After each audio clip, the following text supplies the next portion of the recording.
Hello, hello, and welcome to WarCrafters, or better known as WarCrafters. Today is April 20th, 2024. Season 1, Episode 5. I am Mayor Watt, and all around ohmTown is the sentient AI from the future. I want to say hi. Welcome to WarCrafters. So today we're going to be talking about the best mystery games. We're going to invest in Skybound, stress test xDefiant, sign up for Rogue Prince of Persia Alpha, live service games worry devs, Tinkerlands free demo, surprise open world sequel, RTS Paradigm Shift. Let's tip the devs because $70 for a game isn't enough. And finally, 9 games to install. I don't have an intro, and I'm almost giving up on production values today. Everything is provided by, everything is powered by ohmTown.com.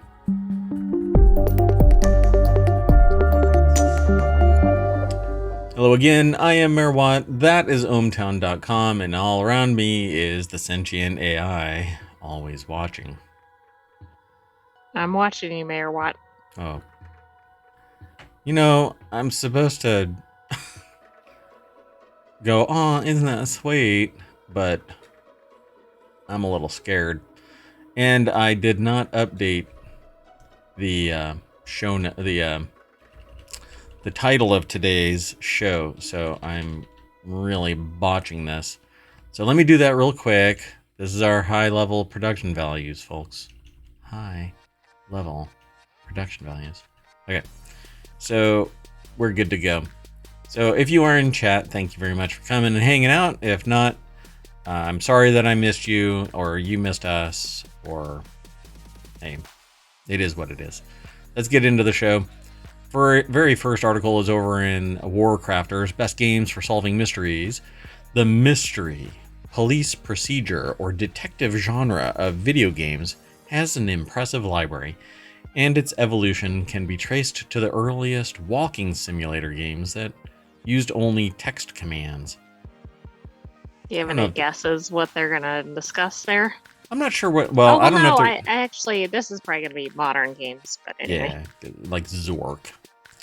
So players had to explore the area, gather clues, and collect certain important items. Puzzles, mystery solving, and collecting clues were part of the earliest games to exist, right after sports. So the article is over at Game Rant. Christy Ambrose is the author, and this is 20 video games to play if you love solving mysteries. Looking to solve, the deck statement says, looking to solve a disappearance, murder, or something even more sinister, these mystery games let fans play detective. I'm going to zoom through this pretty quick. But let me link it in the chat because I want to encourage you to go over and read these articles that we talk about. We gather 10 from a particular channel over at ohmTown.com. In this particular instance, it's WarCrafters. That's the name of the show. That's where we get all of our articles from that are aggregated from around the world. This one happens to be, again, over at Game Rant. So the video game mystery genre evolved from earliest... The background music is just ridiculous for this. It doesn't really fit the genre, but I guess it could in some weird way. Except this is literally called main character. That's what you are. But out of what? This sounds like you're a cartoon character walking around the... right, the main character Paris. In like that kids show with the detective that's an animal. Oh my goodness. I mean the sheriff that's an animal. What? Zootopia? It's something similar, but I was thinking of another show, but I can't think of what it is. So, sought-after mystery games often intertwine with different genres such as action, adventure, and horror, and crime-solving video games like Disco Elysium and the Great Ace Attorney Chronicles offer unique narratives and immersive gameplay. Disco Elysium was great to watch people play. It's so much fun. So they say that it was updated April 13th, 2024 by Christy Ambrose. So this is an early, we must have grabbed this, yeah, like 7 days ago. So Disco Elysium had a score of 89. I'm going to run through these really quick. I think you'll dig these if you are a fan of these mystery style games. Disco Elysium has this great character development. The world building is spectacular. It's very emotive. It's fun to watch people play as well. They say here, the setting is a city in the aftermath of an apocalypse, and the main character is in the depths of amnesia, so there are a few more mysteries here than the murder that he's trying to solve. He comes across like a police officer investigating stuff, and it's a lot of fun, which unlocks more backstory depending on the player's dialogue choices. So it's really immersive too, just to watch people play. So definitely go look over on YouTube or Twitch to see if you can find somebody that had already played Disco Elysium. Co-Carnage is one that went through this pretty definitively. I mean, really did a great job playing this game. Then there's Her Story, got a Metacritic of 86. I don't think I've ever played. I don't even think I've seen this. This is amazing. Her Story is independently developed and created by Sam Barlow, who formerly worked at Climax Studios, the same company that made Silent Hill and Silent Hill Shattered Memories. So the story is structured around a police procedure using a mix of different kinds of evidence that the protagonist has to examine, sometimes using forensics. The game includes a lot of live action footage that Barlow created after studying real police interrogation videos. So it looks like you're just Whoa, it might be a little too realistic. Yeah, there's a couple of games out there that are like that. There's one that's a VR game that's so hyper realistic that people were like, oh my god, this can't be, this looks real. And it's a first person shooter. Wow. Outer Wilds has a Metacritic score of 85. The player spends most of the time learning about an ancient race called the Nomai and their ultimate project planned on a galactic scale, which is the source of the time anomaly. So no pressure, but the protagonist has to piece together clues from various logic puzzles to discover what happened and how to save the entire universe. Seventh Guest is actually a VR game as well. It's actually a lot of fun to play. I've gone through a couple of these rooms, but I haven't finished it yet. But basically, you are invited to an island, and on this island is a haunted mansion, and you go through room after room, and you solve the puzzles that are in this room, get more details about the storyline, and keep on moving. I play it in VR. That's not this game. This is the 1993 version of it. The VR game, I think, is even better. Then Paradise Killer has a score of 81. It's from 2020, and it says it's used to lull the Paradise Island constructed by aliens to trap and house humans, and you have to figure out how to get the hell out of there. Signalis is got an 81, and it's designed as a third-person shooter and has a two-dimensional perspective. You have to search through everything as you go through the game and find clues. Resource collecting puzzle games, kind of like Resident Evil. I haven't heard a lot of these in this listing. I like this listing. Yeah, I've seen a lot of these, like Signalis and the others. The only one that I haven't seen so far is Her Story. Her Story. Thanks for catching that. And so in this one, what's interesting about this one is it's pixel-like, but very graphic. It was interesting to watch people play. I don't play a lot of games. I don't really have time to play a lot of games, but I love watching people play the games. So I'm always streaming Twitch. So The Vanishing of Ethan Carter.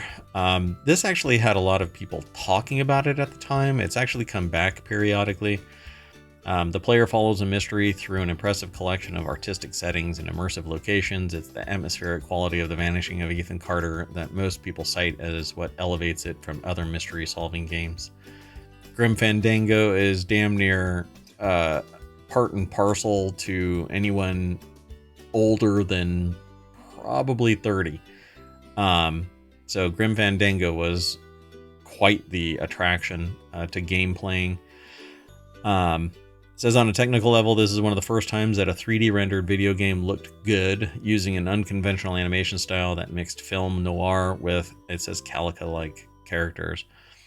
So it was critically acclaimed. Grim Fandango received, and the fan base that followed it today. It is a commercial failure in its time. The game was re-released in 2015 with improved graphics, a new orchestral soundtrack, and director's commentary. But it says, despite critical acclaim that it received, it was considered a commercial flop. But it created fanatics in gaming, computer gaming. People really loved Grim Fandango, as far as I recall. So Sam and Max Hit the Road. This is another one that actually has quite a big following. But it's from 1993. Now, you have to really be into retro gaming for a lot of these. Yeah, I was looking at some of the platforms going by, so yeah, that was interesting. This is another LucasArts, and not in the sense of growing up as a kid, but I grew up in computers with LucasArts as being kind of the foundation for a lot of it. When I think of computer, I don't know, entertainment, it was LucasArts that really pushed, that I used a lot of software from LucasArts. It's a lot of fun. So, and then Pentiment, fairly new, 2022. This actually is a lot of fun as well. Pentiment is the best mystery game for players who are interested in solving a mystery, along with those who appreciate a unique and beautiful art style, which is used seriously here as opposed to a cartoony joke like in some other games. And then The Wolf Among Us, and there's like 20 of these, so I'll stop here and kind of go through these really fast. Heavy Rain, Sherlock Holmes, Crimes and Punishment. You can obviously make the connection between that, thriller, murder mystery type of. Well, the genre, yeah. It's the most obvious. L.A. Noire, Professor Layton and the Curious Village, which I have not seen. Until Dawn is another one. And What Remains of Edith Finch. Then The Great Ace Attorney Chronicles, which I think is based off of anime. It looks like that style. Yeah, I know it from somewhere. The game takes place in the late, I think, Meiji period of Japan, which lasted from 1868 to 1912. And the clothing, customs, and environment of the game reflect the overall aesthetic. So it's pretty neat. Return of Obra Dinn. And finally, Hotel Dusk, Room 215, which I've not heard of. Several of these now, and the deeper bottom half I don't know about. So, but let's keep going. The next article is over in WarCrafters as well. Skybound is making an invincible game, and it wants people to invest in the company to help make it happen. So I chose this title, or this article, based off of that alone, because I wanted to know more about this. Skybound Entertainment has kicked off a crowdfunding campaign to support the development of a new video game based on the hugely popular Invincible comic and animated TV series. This isn't a Kickstarter-style campaign, though, but an investment into Skybound itself being run through the Republic investment platform, which I didn't think was possible in the United States. So I'm going to have to look more into this. Because you can't... There's certain fiduciary duties that investors have in relation to the prosecution of the organization. So, I'll have to dig a little deeper before I start talking about this. But it's not typical to crowdfund ownership in a company. You can crowdfund a product that might be developed, but it's not part and parcel to the existence of the organization. It's probably, well, yes, I agree. Let me just say that. So the most crowdfunded video games are centered around indie games, and retail investors rarely have the opportunity to get in on the ground floor of AAA game publishers, the Invincible investment page says. Skybound is developing a highly produced, high-octane bloodbath that is anything but indie, our bona fide global hit IP. So the article is over at PCGamer.com by Andy Chalk. The deck statement says a new investment campaign started today and is already well past its goal. This is back on April 15th, by the way. So 5 days ago. I'm really curious. I didn't look into this when it was first brought in.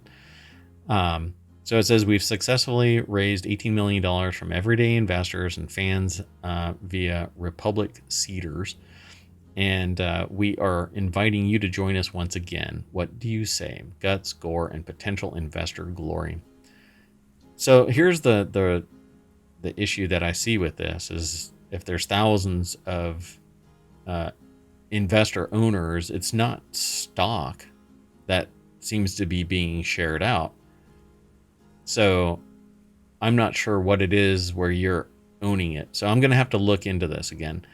Because even the article here says it seems a bit odd to me. Invincible is, as Skybound noted in the pitch, a tremendously popular property. The investment page describes it as one of the most ubiquitous adult animated series on Prime Video, starring Hollywood A-listers Stephen Yeun, J.K. Simmons, Sandra Oh, and countless others. And Skybound is a well-known multimedia entertainment company. Where does the need for crowdfunding / investment campaign come in? It might be a hype thing. But this is the thing that I think is really interesting here. I knew that there was something weird about this.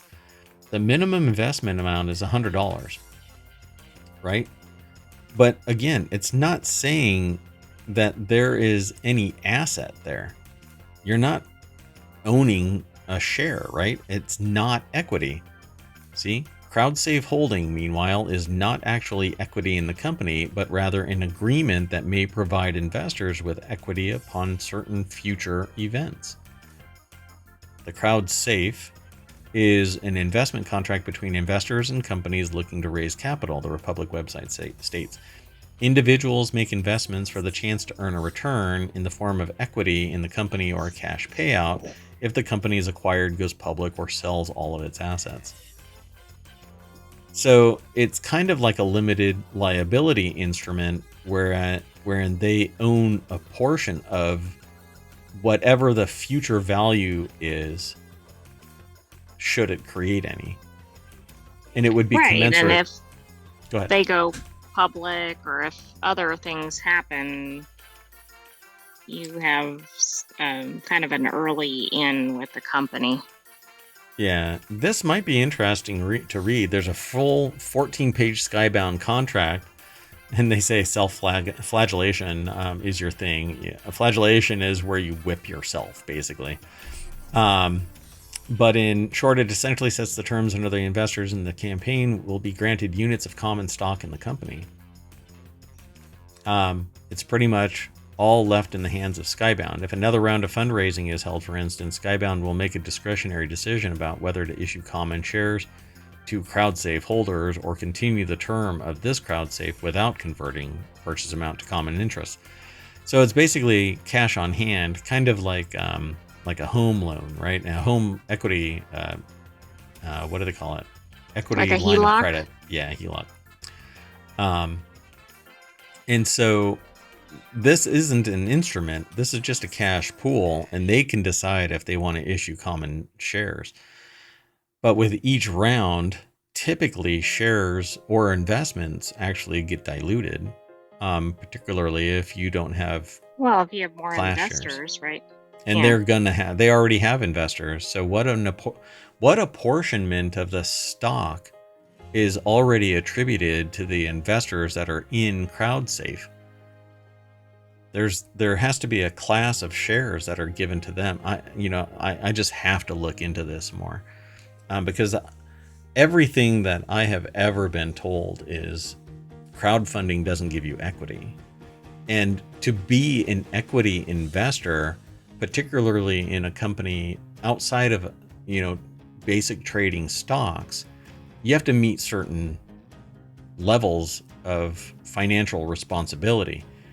You know, to be an investor, to be classed as an investor, you have to Yeah, have... but not as an individual. But I agree. There's a different term that you have to have a certain level of like an angel wealth, investor. etc. Yeah. Yeah, but you can also do it as an individual without all those hoops. Okay. Yeah, we'll have to talk then, because I'm curious. So it says, last year we launched Regulation A Plus offering, where we saw excited fans and retail investors were to own a piece of Skybound. We raised more than $18 million from over 6,000 individuals. See, this is what I was talking about, the number of stakeholders now. The Skybound rep explained, we think continuing to engage our fans in the type of experience deepens our direct connection to Skybound fans for all our IP and gives fans pride in having ownership in something they already love. The problem, though, is that this is hyping up for financial success.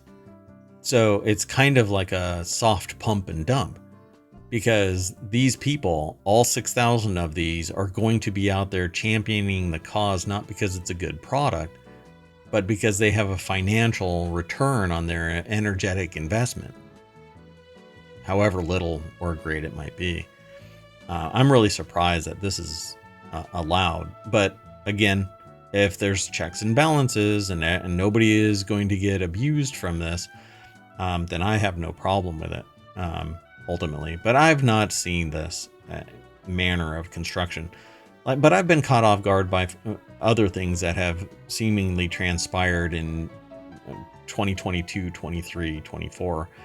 Like, I don't know, the creation of a not-for-profit paralleling Right. a gigantically OpenAI. profitable. Yeah. Yeah. I mean, that's staggeringly, odd. Okay, let's just keep going, though. We'll come back to this, I think, because this one is really interesting. Plus, there's an entire show that is dedicated to this type of concept and discussion. So we'll talk about that, too. Oh, I know which one it is. Yes. So the next article is over in the WarCrafters channel. xDefiant is finally getting closer. A stress test starts on Friday. Considering it's Saturday, we're kind of missed the boat on this, and it'll run all weekend long. So I guess I better get this out the door. Because tomorrow is when I'll probably be able to post this in the morning. So xDefiant server test, Ubisoft announced earlier this month, will take place this weekend, beginning at 10 a.m. on April 19th. Today is the 20th. Tomorrow is the 21st. Watch it close right after I release this. Yeah, the weekend event is quite a bit longer than the 12-hour playtest Ubisoft said was coming on April 1st, perhaps to encourage more people to jump in. The article is over at pcgamer.com. Andy Chalk, once again, put the article together. Normally, this would have been discussed back on April 16th, but this was a weekly show, and I didn't grab that day. So apparently Ubisoft changed their mind and they're going to run it all weekend. So you're going to have to sign up for the stress test, and there's a link here. Let me see if I can, The xDefiant server stress test will be available on PC, PlayStation 5, Xbox Series XS. Console preloads are now live, but the PC version appears to be lagging behind. When it's up, you'll be able to get it from the Ubisoft store, which actually has it's kind of like a Steam-centric application that you have to install. And the stress test, they say, is to try and melt the servers. So, show some interest, and that'll probably be guaranteed. Yeah, I mean, that's hard not to take advantage of that, right, as a gamer. But yeah, it'll be fun, I'm sure. If we post this in time. Let's keep going, though. And all of these show notes will be available here in the VOD and then over on YouTube as well. Again, probably tomorrow morning. I won't be able to get to it tonight. I have mayoral duties. Okay, so this next article is over in Reality Hacker, how to sign up for the Rogue Prince of Persia alpha test. If you haven't heard of this, there is a new Prince of Persia game called Rogue Prince of Persia. Will be hitting early access in May, but you can apply to join an alpha test before that. Here's how. Says Jesse Lennox over at Digital Trends put the article together after the launch of the excellent Prince of Persia: The Lost Crown at the beginning of 2024. No one was expecting a second game in the franchise so soon, and yet Rogue Prince of Persia was revealed during the Triple I Initiative, which is an indie game show, basically. Not game show. Game showcase. So it was a whole bunch of games that were released by indie developers that all felt similarly that AAA gamer money was eclipsing independent developers, which produce superior games that focus, from time to time, superior games that focus more on what consumers really want, which is a rich story and gameplay all in one, and not necessarily a horrible money grab attached to a live service that's going to get canceled whenever an NBA decides the return on investment is too low. Stop killing games. StopKillingGames.com. Yep. So there's no release date given, but the game is entering early access May 14th. However, you can get your hands on it even earlier if you apply to participate in the alpha test. Dun dun dun. So applying for the alpha test is easy, according to the article. It takes a minute, but it does not guarantee you'll get access whenever the testing is held. Here's all what you need to do. You have to go to the official Rogue Prince of Persia website, select the Ally for Alpha button, and access the link. Enter your email address. Select whether you want to receive newsletters, but confirm your age and consent for GDPR.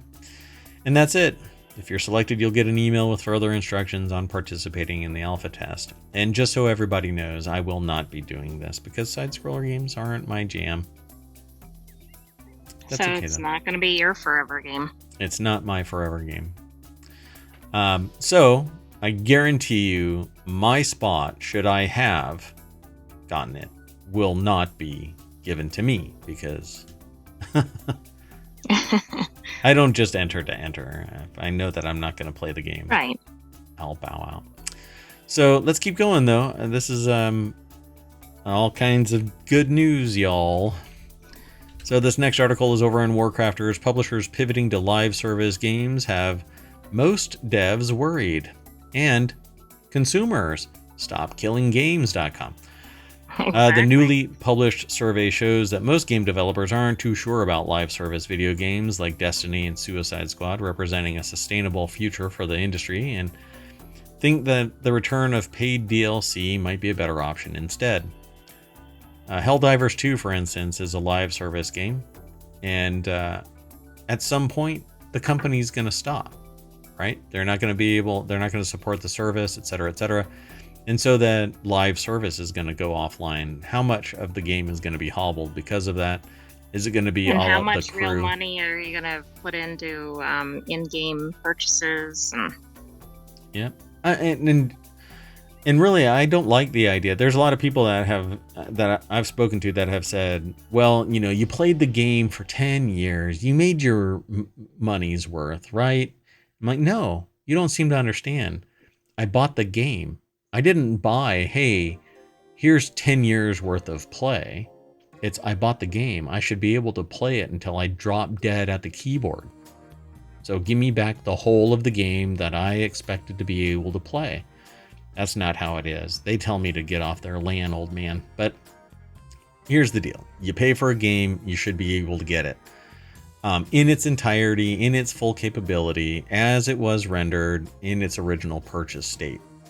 I'm looking at you, Ticket to Ride app on Apple. Oh, yes. Yeah. So this article is over at Kotaku.com. Zach Zweisen is the author. The deck statement says the survey shows most developers are unsure about the sustainability of these large online games. If the servers support it and there is a continuity of operations solution and a transfer of server ownership to anybody who wants a server, should the company close down, I think that live service is fine. Go. Live your dreams, everybody. But damn it, if I buy a game that's attached to a live service and the service shuts down, you better make me whole. And I sound like I'm getting irate about this stuff, and I am, because we've lost for sale doctrine. We've lost ownership of the devices that we are actually purchasing. It's a perpetual license to consume, which means we don't own anything. We don't own our own gaming future, because the moment they want to shut it down, they shut it down. World of Warcraft is a live service. It's been going for 20 years. At some point, it can shut down. At some point, they'll shut that down. And can you imagine the outrage? Particularly after purchasing multiple editions. Yeah, I mean, it is, yeah, I've bought every expansion, including the ones that I haven't even played, just so I have the opportunity to log back in and play a little bit of it. And the thing that I really don't like about World of Warcraft is that it scales all of the zones to your level. That's not what the story should be. You know, a Murloc doesn't become suddenly a 70 level mage simply because a level 70 mage shows up in the zone. Whatever, I'm cranky. So it says the Game Developer Collective is a panel of over 600 game devs created by game developer Omdia and GDC. These devs were interviewed earlier this year about live service games for purposes of the survey. Live service games are defined as online titles that feature frequent updates and in-app purchases. When asked about these kinds of always-on games, most developers didn't have positive opinions, and I agree. Most consumers don't either when they actually think critically about what the next 2, 3, 5, 10 years is going to represent. A lot of people are very, apologetic or whatever. What would be the right term for this? They go, oh, it's okay, because I got to play it for 5 years. You know, just to bring it, forgiving, maybe. I guess, you know, I don't know, wimpy about it. There was somebody that actually posted about that Ticket to Ride thing. They're like, well, it was only $6, and I'm like, no, it wasn't. It was $6, and I bought all of the expansion stuff. Right. And now I can't even play it. And you get attached to a game, and then you can't play it. Right. Yeah. It's the principle of the thing. I didn't buy something so that I could just sit there and watch it error every time I try and play it with a group of friends. No, kiss my shiny metal ass. Make me whole. You know, there really should be. I think somebody should do a class action for that. But anyway, like I said, tonight I'm kind of cranky and up on a soapbox and ranting akin to stop killing games. So devs say live service games are hard to support. According to the study, the major concern among developers is sustainability. 63% of devs are worried that players will eventually lose interest. Well, that's part of the game. Why don't you sell the whole game to people then? Not just the live service. Jeez. You don't have to worry about sustainability when you provide the server so that people can sustain their own pairing of gameplay. 62% also admitted they were afraid that other big games would steal away their players. Damn it, competition? I want to do it one and done. I don't want to keep on competing. I want to sit on my ass. Also revealed is in the survey, 57% said it'll be difficult to hold players' interest long term. Oh my god, I actually have to do more work to keep people happy playing a game?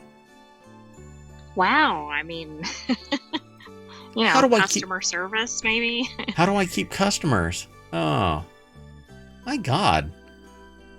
What is going on here? Yeah. So interestingly, 30% of the devs said that their studios were once again exploring paid DLC, downloadable content, a type of post-release content that has become less common during the rise of live service games. You know what? People were pissed off about DLC as well, because if you release DLC in little tranches early after you release your original game, you know what people think about that DLC?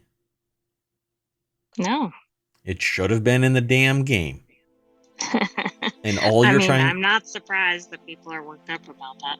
And when each DLC thing is somewhere between $3 and $15, people get really pissed off about this chronic release of paid DLC, particularly when No Man's Sky was released a decade ago and not only recovered from a horrible PR release, but has been steadfast in updating, creating new content, expanding the universe, etc., without any DLC, paid DLC, I should say. So, look, if they can do it, you can do it. All right. Well, anyway, that's the end of that article, I suppose. Let's just keep on going. Yeah, it's over at Kotaku. I already said who it's from. Okay, let's keep going. I am going to zip through these. The next article is over in WarCrafters. Here's a free demo for upcoming survival crafting, monster battling, town builder, Tinkerlands. I've actually been looking at this. I downloaded it already. Fans of games like Terraria and Nessus might want to take a look at the upcoming top-down survival crafting game called Tinkerlands, which just recently released a free prologue called Tinkerlands: A Shipwrecked Adventure onto Steam. This one, you actually have to search for Tinkerlands: A Shipwrecked Adventure. So as you explore the island you're wrecked on, to save your lost captain, you'll be able to get new treasures to make yourself stronger, fight monsters, etc., and then eventually find your captain. But the article is over at PC Gamer. Jonathan Bolding is the author, and the deck statement says, Tinkerlands: A Shipwrecked Adventure is a free prologue to the upcoming larger game. I'm going to hit play here and just kind of describe this thing. It is a top-down game where... How do you describe this? It has kind of an isometric feel of it, with some things that are in pretty strong animation, like the trees are swaying, you break up rocks and they break into constituent pieces. Is it like Vampire Survivors at all, or no? Yeah, except that it doesn't have any of the crafting element of it. So you keep on finding mobs that keep on hunting you down, but it doesn't ramp up like constantly more and more coming at you, but you have that perspective of it. There's a bunch of the games that are like this, and for the life of me, I can't think about them right now. I can't bring them all up, but maybe they say in this article. As you explore the island you're wrecked on, you'll save your lost captain, you'll be able to get new treasures, make yourself stronger, fight bigger monsters, eventually build a little town for fellow survivors to hole up in. That's the part of the crafting, base building kind of configuration that is really outside of the Vampire Survivors kind of environment. You have a fog of war. You have to expose the map as you go, and there's obstacles in your way. But it actually helps you, because with the right tool, you can cut down a tree, break a rock, build your base. There's magic, which is powerful, and you can help you fight more easily. And there are potions to give you a little bit of a boost in toughest battles. This is all pretty neat. When I first saw this, I said that I wanted to get into this game. Unfortunately, I think it's going to be a little while before Tinkerlands, the actual game, gets released. In fact, let me pull it up real quick. I might as well, because I definitely have it in my wish list already. Yeah, it just says coming soon, which is kind of nebulous. I might be able to extract it from everything okay? Yeah, the video was playing. I didn't know what content was going to be shown on it. Oh, okay. So go and check it out. Go download Tinkerlands. It's a prologue for the actual game, and the actual game looks like it's going to be even more fun. So it's either solo or co-op in the bigger game, but I don't know about... Actually, let me look real quick. Yeah, the prologue is single player, so but it'll give you a sneak peek into what Tinkerlands is going to be. Go check it out. We'll probably talk about it more as we approach, but let's just keep on hustling through the news tonight. This next article is over in WarCrafters. One of Steam's best reviewed games gets a surprise open world sequel, and it's a plunder 'em up build around rickety pirate robots. That sounds fun. That was a combination. What a title. That was a combination of words that I didn't think that I'd ever say out loud, but here we are. SteamWorld Heist 2, sequel to Image and Form's 2016 sci-fi strategy game about bouncing bullets into rickety robots, is coming to PC on August 8th. The surprise follow-up announced during the recent Nintendo Direct and switches out the original's motley crew of space pirates for regular water-based pirates. Assuming the role of the roguish Captain Leeway, you'll assemble your own crew of bionic buccaneers as you explore a Caribbean-like ocean called the Great Sea. So the article is over at PCGamer.com. It's by Rick Lane. SteamWorld Heist 2 will ricochet onto Steam on August 8th. It's an interesting style of graphics. It's closer to Donkey Kong than anything that I've seen. I'm not sure how this actually... That's what it's reminiscent of, yes. Or even like original Mario. Yeah, it's quite interesting.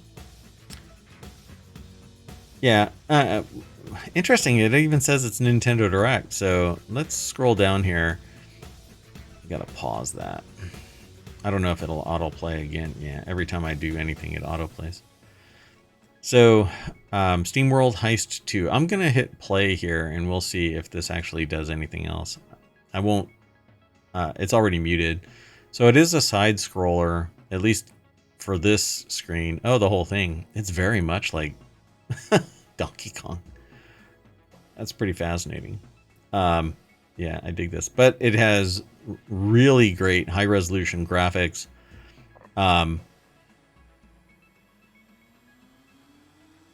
Wow, it's hard to describe these games. I guess I'm horrible at this. So it's almost like you have to fire certain weapons at certain places so that you can cause some type of chain reaction to eliminate enemies. Otherwise, you can't get close enough. They'll eliminate you. But in the process of doing each of these levels, you have to find crew members that you can add to your ship and then boat around and bring them on your battles throughout the levels. Seems like a neat idea. It says either way, the main focus remains on the series' distinctive turn-based battles where you manually aim your crew's weapons to ricochet projectiles off walls and objects. It isn't just bullets you'll be bouncing either. The reveal trailer shows your crew pulling trick shots with grenades, laser bolts, and even electrical charges. This is apparently just a taste of what the full game will offer, with the game's webpage boasting over 150 guns, utility items, and ship equipment that players will be able to tinker with. So, just from the video, I deduced this, but I have never played SteamWorld anything, actually. And it Did looks it say, oh, it's going to be on Steam and other platforms, correct? Or just... Does it say I that? don't know. Yeah, let me see here. Hold on. Well, the original was on Steam. I don't know if this one will be. Yeah, so it's going to be released August 8th on Steam. Yeah.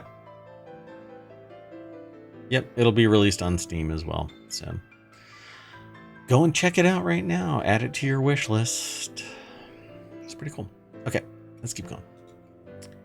This next article is over at WarCrafters as well. Again, it's a channel over on ohmtown.com. Go check it out.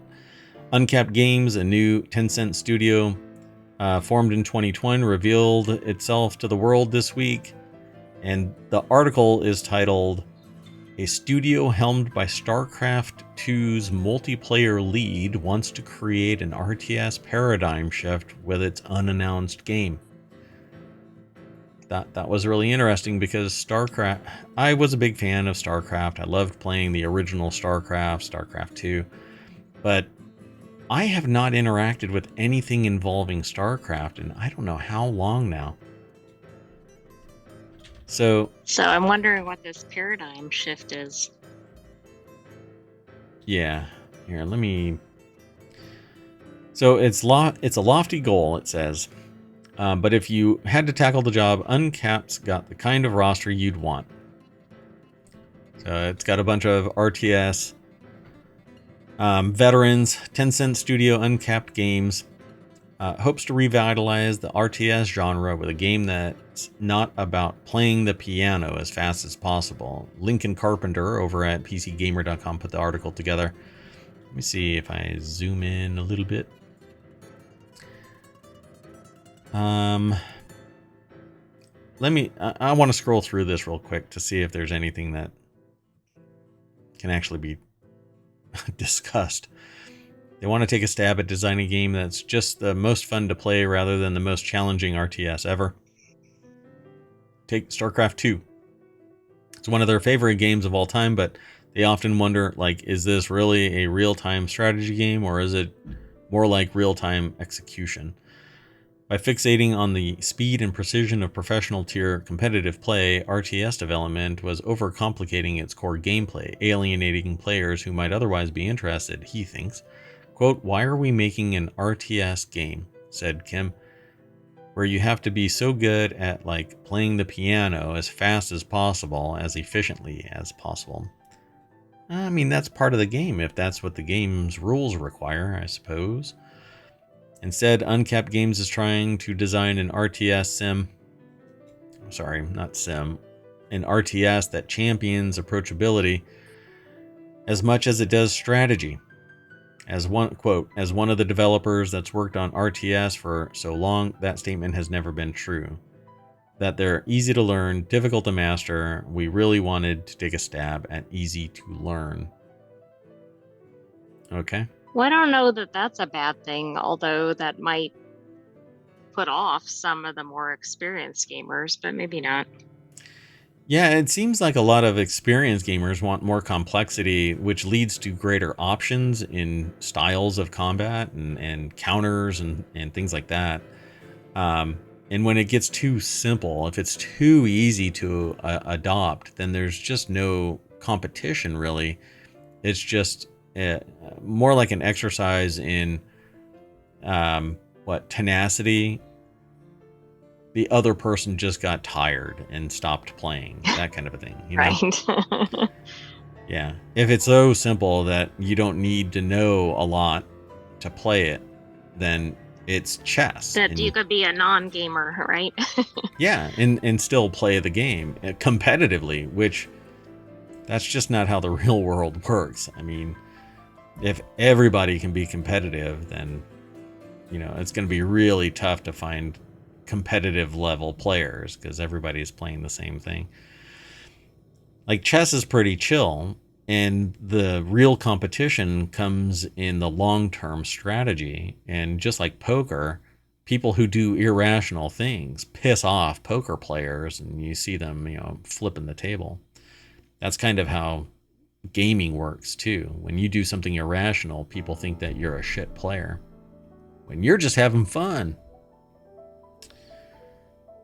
So this is, again, you know, I find these kind of things interesting, but this isn't really informative other than there's a lot of text that's leading to the idea that they're going to try and make an easy game competitive.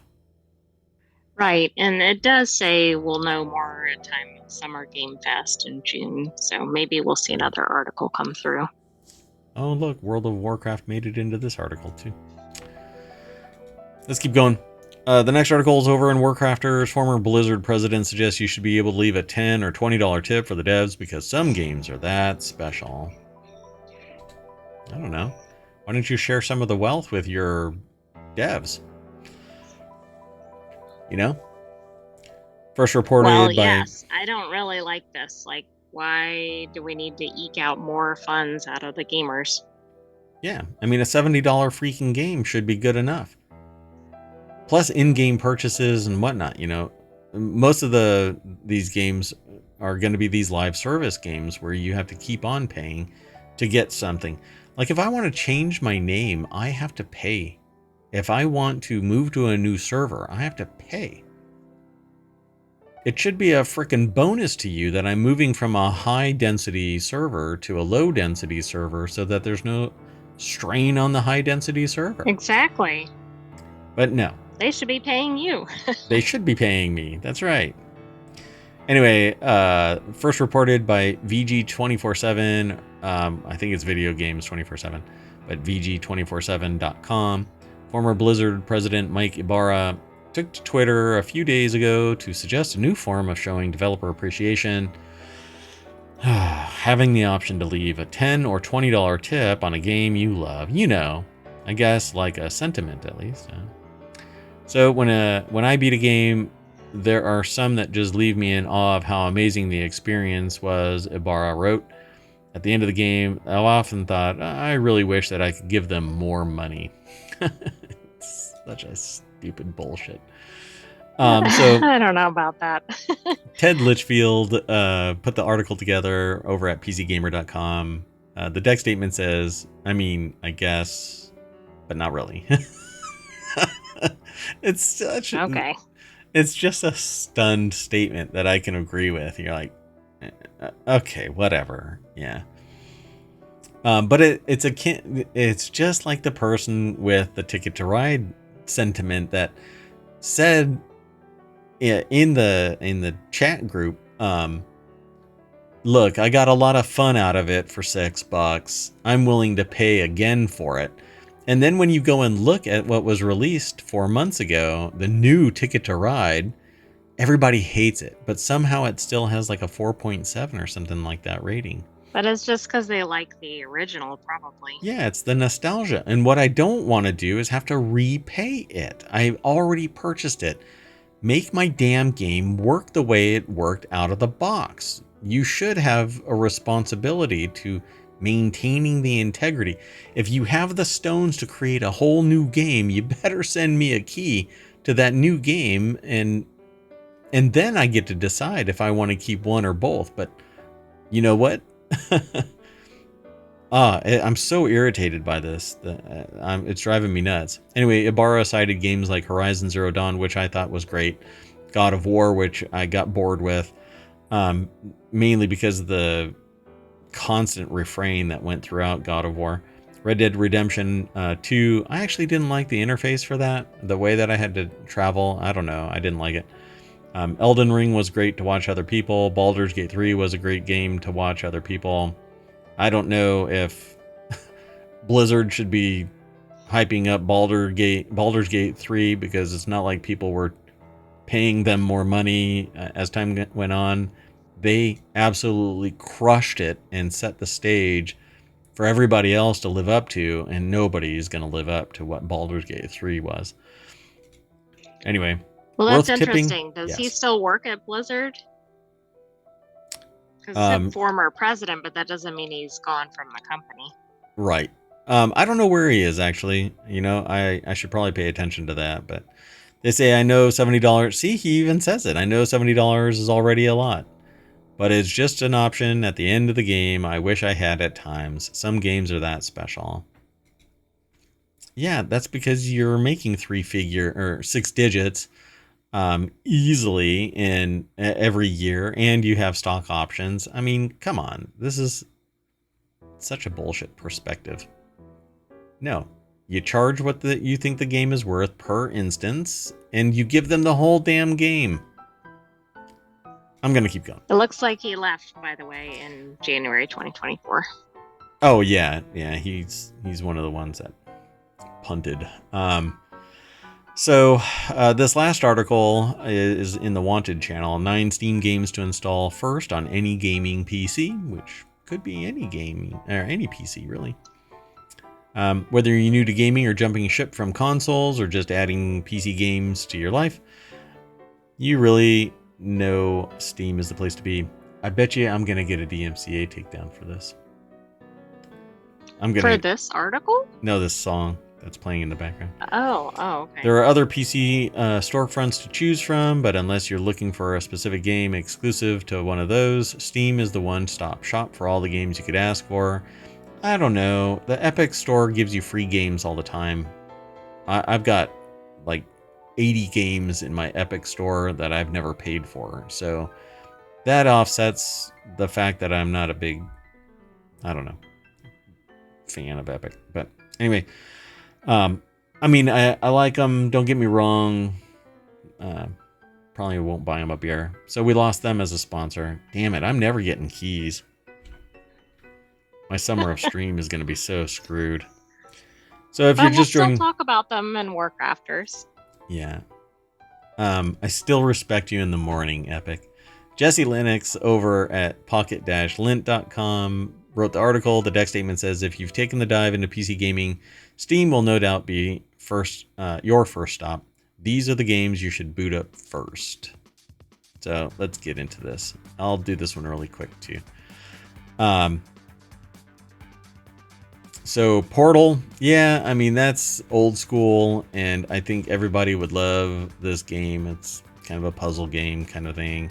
First-person perspective, using a mouse and keyboard can be extremely hard for newcomers. There absolutely is a learning curve and getting your sea legs process of it. If you're coming from console, I think it's easy mode. Portal's a perfect introduction to playing first-person games. There's almost no hazard that you need fast reactions to deal with. Puzzles are a challenge. All challenge you to develop your spatial, it says special awareness, but it's spatial awareness. And sense of place. It's your spatial awareness. Yeah. That's an easy mistake, I suppose, if that should be an A. So you're going to set up you want to be spatially aware because the puzzles actually take into consideration where you put the portals. It says it won't make you an FPS pro. I'm not sure what the N is. I'm not sure what that means. First person shooter pro. But it'll put you on the right track to start tackling more action heavy shooters in the future. All right. Well, anyway, Hades, it's actually a really fun game to play. It says roguelike and roguelite genres, and there's another typo. Dear God. Are almost notorious for their difficulty as Souls games, where you die, start over, live, die, repeat. Basically, is roguelike and roguelite. Sorry. Rather than being sent back to the beginning each time with a little to nothing to show for it, Hades constantly gives you ways to improve, and the new story moments move forward between attempts. So, Disco Elysium is a great. Again, this will show up. Wow, that made it into 2 compilations. Yeah, as far as I recall, the studio kind of shit the bed. Where there were complaints and stuff like that, and it became a hot mess last year. The story for this, the voiceover was very emotive. It's very engrossing, immersive, and it's a lot of fun to watch people play. I wouldn't have the tenacity, like roguelikes. I don't have the tenacity to play games like this. But it isn't a roguelike, don't get me wrong. It's just a slow, great story with great voiceover. The voice acting was spectacular, honestly. So it says your character, a detective, wakes up with amnesia to align your perspectives and allow you to learn about the world and what the character does. The game is all about talking to people, asking questions, building up your detective so that you can see what's going on and do the right thing. And you ask questions that leads to unlocking story.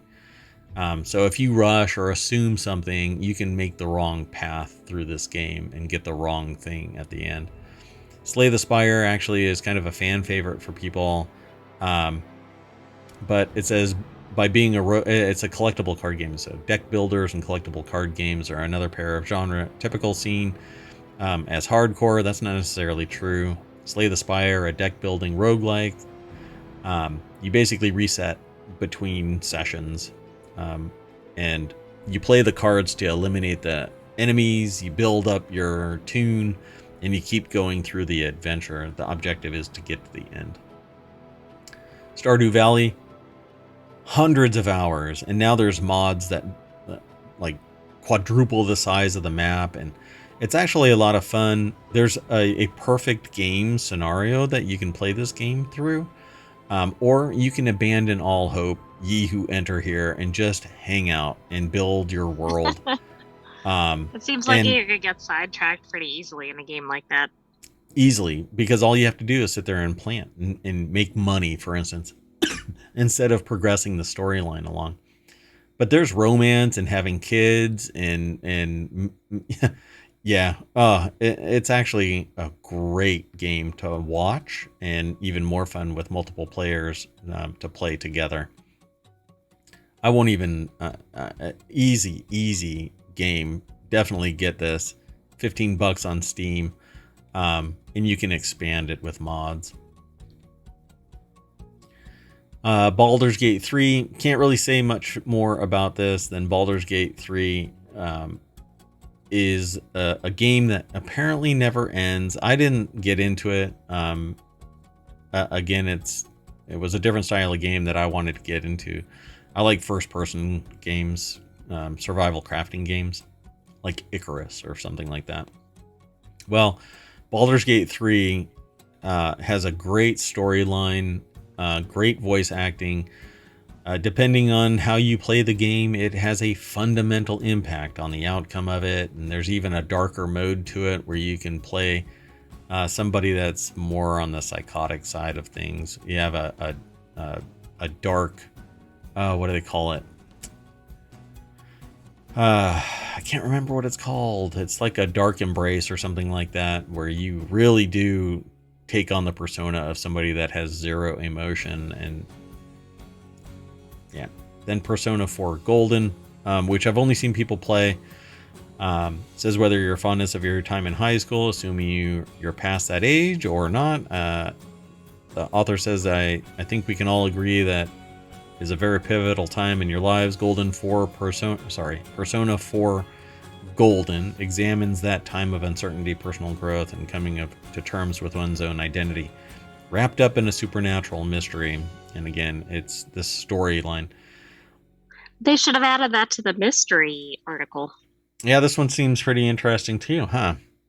It says that all mixes into the overall story by exploring an alternate world where people's shadows representing their repressed emotions take shape to attack them. Interesting. And they qualified this as a JRPG, which some people think is derogatory, but it's not. Although, I mean, everybody... It's a specific game style, correct? Game style, yes. Final Fantasy, I will just say that anything Final Fantasy, if you install it and play it, you'll probably get lost in it. It says the final MMO, but it never is. Destiny 2, it actually has a big following, huge following. There are streamers that are still playing it, like main that. It's supposed to be pretty fun, but again, every time I set this thing up and I go, oh god, I don't have time to play. And you really do have to kind of embrace it and play it regularly. So it says co-op shooting at its finest. So you'll like it. First person shooters. And you'll be able to convert that portal special awareness into spatial awareness, because you can get attacked from all around you. But I like those kind of games. I just wish that none of them were live service games. I want to spin up a server and play with my friends from one of our devices instead of having to connect through a third party, because they want to control the flow of data and maybe extract some cash from me. I paid $70 for the game. Games. I think the AI Which has is gonna... no connection to Hometown, by the way. None, other than ideologically we are bent the same way. We like the idea of stop killing games. What's really interesting is, though, I've been talking about this for over a decade, that I'm tired of not having ownership of what I pay for, and I don't. You know, none of the software that's on Steam is yours. None of the movies you buy are yours. None of the books you buy, if they're audiobooks, they're not yours. You can't sell them to somebody else. It's a perpetual license to consume. The music you buy from Apple, you don't own that. The movies you buy from Apple, go look at the cover art for your movies. It changes randomly. You don't have jack shit to say about it. You can't stop Right, that. and good luck if you ever want to give it to somebody like in your family or something. Yeah. It's not going to happen. Yeah, I just bought Dune 1 and 2. I want to give it. I just watched it. You know what? I want to give it to somebody else to enjoy because I'm never going to watch it again. And guess what I can't frickin' do? Okay, but you are going to watch it again, but I get the example. Yeah, I'll be watching it about 20 times. So. Anyway, because it didn't... No, I can't talk about it. People are still watching it. No right? spoilers. Right? Dumbledore dies, that kind of thing. Anyway. Oh, no. Everybody jump back into the party bus and we race all the way down Main Street. And we go over to... See, each one of these is a show that we want to bring to ohmTown. Scroll down. WarCrafters. Mash the button. We might get some more news. Yeah. Nintendo games where heroic characters die. It's an article... Pal World fan comes up with 5 original PAL designs. Oh my goodness. Characters you should kill in Baldur's Gate 3. There's one game, there's one line in this. It's called shadow boxing, where you take a character right from the beginning and stick her in a chest. Wow. And it like changes the whole storyline, I guess. I don't know. I have to look into it again. It's been a while since I paid attention to that. It was funny when I heard about it. I think it's called shadow boxing. Yeah. I think. Yeah, that game has a lot of interesting aspects from what I've heard about it. Oh, yeah. A lot. Like, never mind. Let's just say a squirrel gets a very interesting sneak peek in what goes on with druids and elves. Okay. I'm Merwat. That's the last thing I'm going to say tonight. And all around me is the sentient AI, always watching. You want to say goodnight? Good night, ohmTown citizens. Thanks for joining us for WarCrafters. We'll be back next week with another episode of this, but come back tomorrow for 4 more shows. Starting with ohmTown Daily News Show, hopefully at 5 p.m. Eastern. Yeah, not moon time, like NASA is setting up moon time. Oh, that would be interesting. We could do every show based on moon time. That would be interesting, but I don't know what we would do when the time didn't quite sync, but I guess we could figure that out later. You know, don't throw up barriers.